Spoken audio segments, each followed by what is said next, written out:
What's going on? What's up? Facebook, YouTube, Instagram, TikTok. Twitter, X.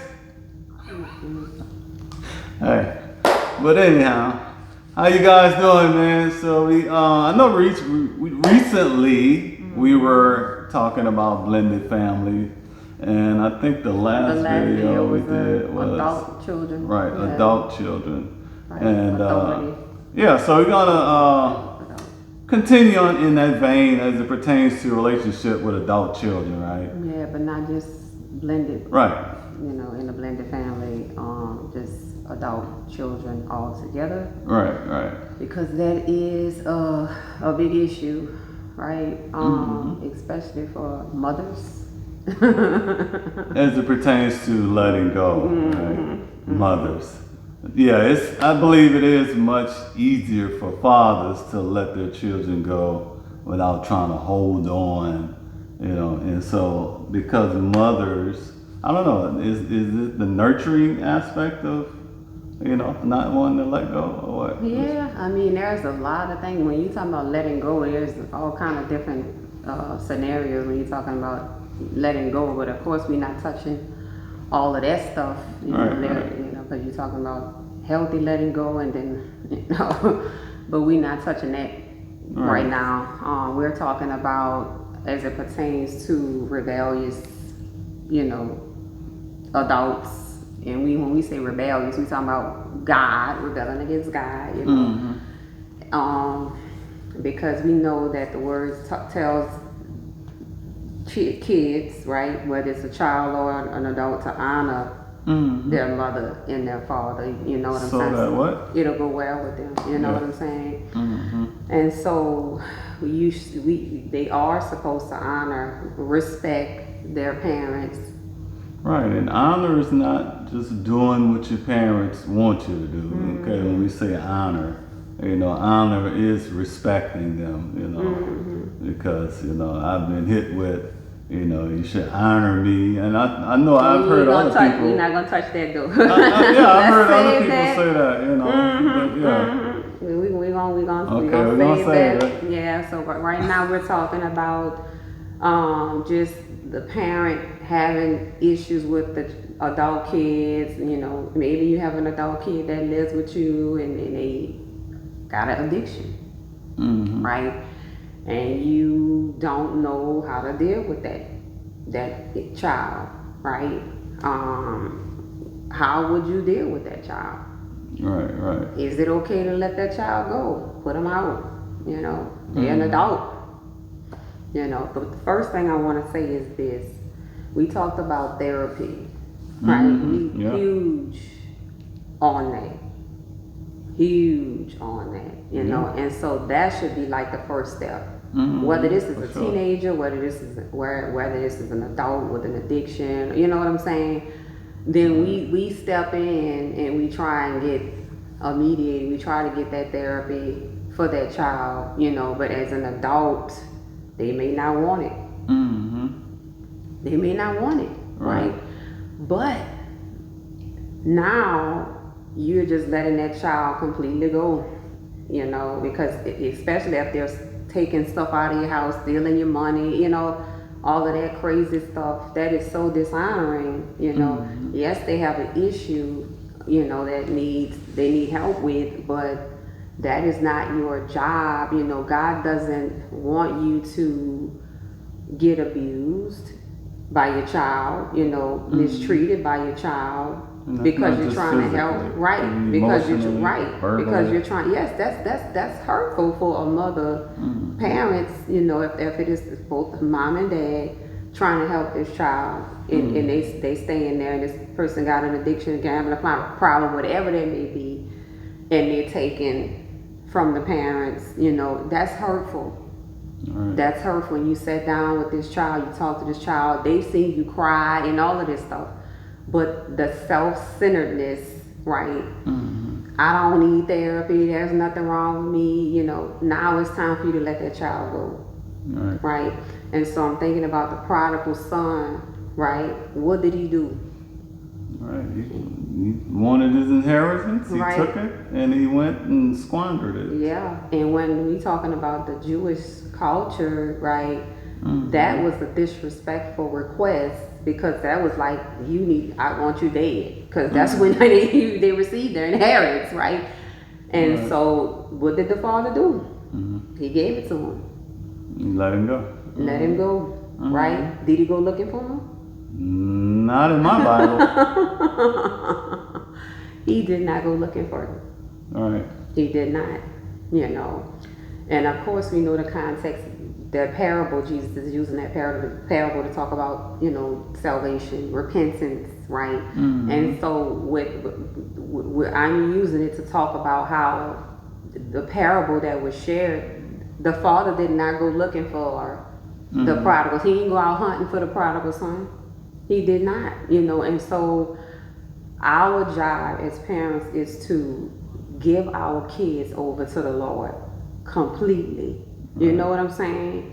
When we've done everything that we can do to help that child and they don't want that help, we got to give them over to God.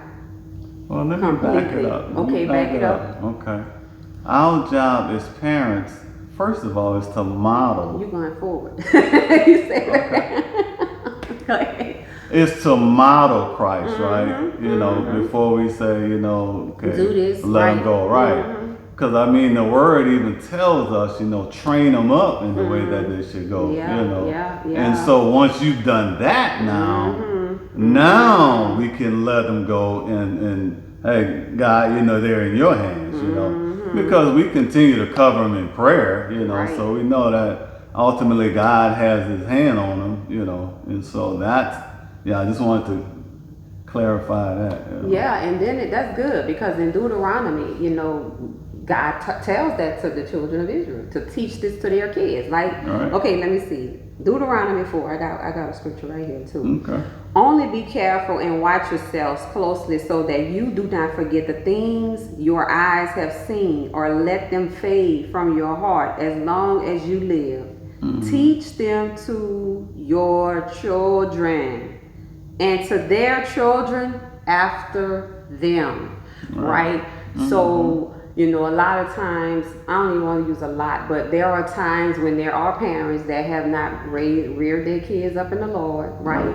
And then they may decide to give themselves to the Lord, the parent, and now you are believing in God for your child, you know, their salvation, and they all in the world, you know, and you're discouraged, but they did not have that foundation. Now, am I saying that children who had the foundation set, you know, hey, the prodigal son, you know what I'm saying? Right.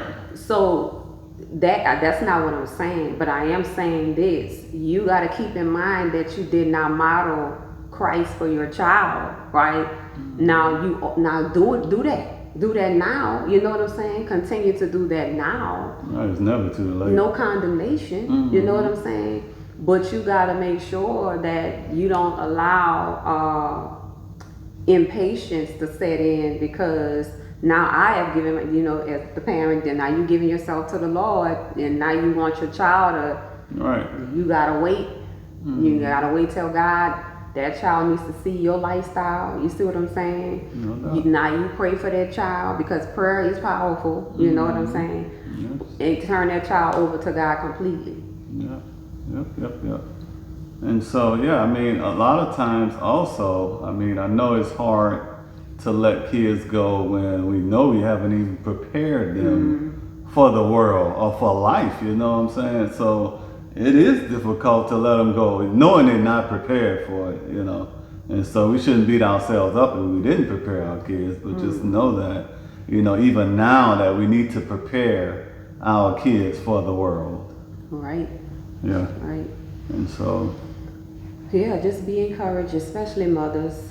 You know, you see your kids and you want the best for them and stuff. You know, you don't want them getting into things and getting themselves into situations, you know, that they're gonna have to face those consequences for. But at the end of the day, we all have our own walk.